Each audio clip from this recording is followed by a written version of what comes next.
Hello, good morning. Welcome back sa ating YouTube channel at Facebook page. Ngayon, i-share ko lang po sa inyo guys kung paano mag-encash o mag-withdraw dito sa Involve Asia.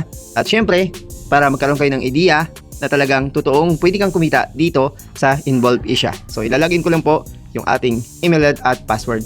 Okay, punta tayo dito sa payment, my earnings overview. So, bilang part-time, ito na guys yung ating kinita sa ibaba. Yan sa ibaba, ito yung aking mga withdraw. Yan, before is ringgit pa yung option, pero ngayon nasa peso na. So ito yung first na withdraw ko, almost nasa 1,000 rin yan, 79 MYR o Malaysian ringgit. And sumunod is kulang-kulang 1,000. At yung sumunod lang po ay 1,251.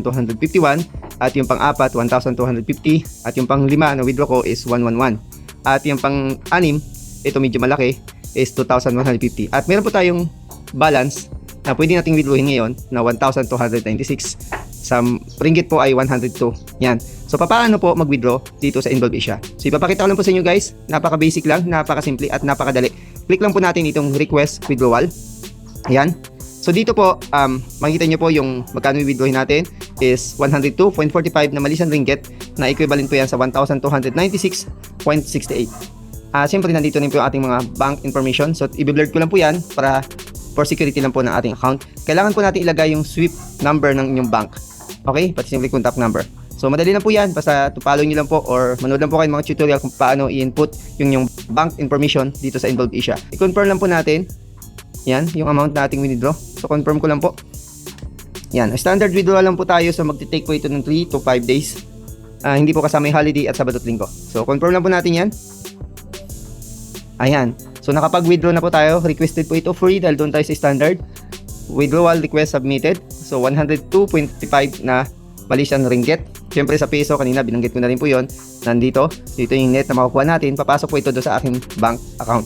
So, yan lang po. Ganyan lang po kasimple. Mag-request ng withdrawal dito sa Involve Asia. Ngayon, kung paano kumita dito, meron po akong previous video na pwede kong i-post sa link dyan sa comment box para makita nyo po kung paano mag-register dito sa Involve Asia. Paano nga ba kumikita dito? Gamit ang inyong YouTube channel, ang inyong Facebook page or account. Pwede kayo mag-share ng link. Sa previous video ko po nandoon, naka-details kung paano mag-register at kung paano mag-share ng link. So panoorin nyo na lang po yon, or else pwede akong gumawa ng bagong video o mas latest video kung paano kumita sa Involve Asia. At syempre, i-comment nyo lang po sa ibaba sa comment box kung gusto nyo pong mas matutunan kung paano kumita sa Involve Asia. Kahit pakunti-kunti, at least meron tayong pagkakitaan at syempre, pambayad sa mga konting bills natin. Okay? Thank you po guys sa panonood sa video ito.